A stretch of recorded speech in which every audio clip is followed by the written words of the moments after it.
කොල්ලොන්ට කියන්නේ උඹ යාළුලා ඉන්න කෙල්ල මොනියම්ම වෙලාවක වෙන කොල්ලෙක් එක්ක යාළුයි කියලා ආරංචි වුණොත් එහෙම ෂණිකව මොකද්ද සීන් එක අනිවාර්යෙන් ආයෙ කතා බහ කිරිල දෙයක් නැහැ උගෙන් ඕනනම් අහලා දැනගන්න සම්බන්ධයක් තියෙනවද කියලා මේ ඔබ පළවෙනියනේ උඹ ඉන්න ඇද්දි බං ඒ කෙල්ල වෙන එකෙක්ක සම්බන්ධ වෙද්දී ආයෙ උඹට මේ කෙල්ලකින් වැඩක් නැහැ ඒක බං ඔලුව පාවයි කියලා තේරුම් ගනින් හරිද හරිද කොල්ලෙක් ගිහලා කෙල්ලෙක් ගන්නවට ඒක කැමති වෙනවා දැන් අවුරුදු 3-4 ලව් එක යනවා ඒ ලව් එක තියෙන්නේ බං මේකි මෙයා නිසා සැටිස් නිසා සතුටුයි හරිද මෙයා ගැන මෙයාගේ තියෙන දේවල් වලට මෙයා යාවෙනින් කරන දේවල් වලට හැමදේම සතුටු නිසා තමයි මේ ඉන්නේ එතකොට කෙල්ලෙක් කොල්ලෙක් ඉන්නේ ඊට පස්සේ මේකිට බං වෙන ආදේශයක් ආවා කියලා කියන්නේ මෙයාව කැපිලා ඉවරයි කියන්නේ දැන්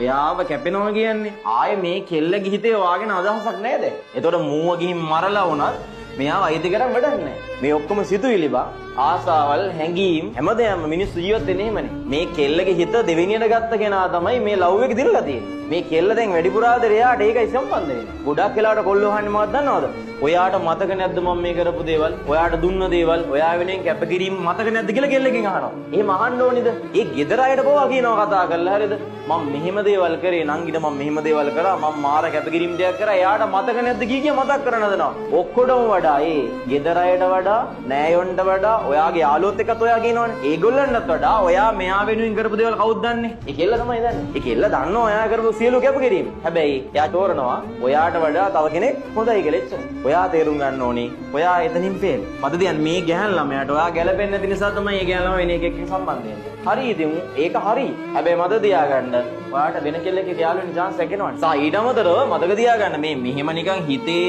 කුහකකමක් තියාන හරියද ගැළපීමක් නැතුව තියාගෙන සම්බන්ධතාවය ගෙනින්න වැඩක් නැහැ. ඒක ඔයා කරන කිසි දෙයක් මෙයාට වටින්නේ නැති නිසානේ මෙයා යන්නේ. හැබැයි ඔයා කරන දේවල් වටින කෙනෙක් ඔයාට හම්බෙයි. ඒක තමයි විදිහ.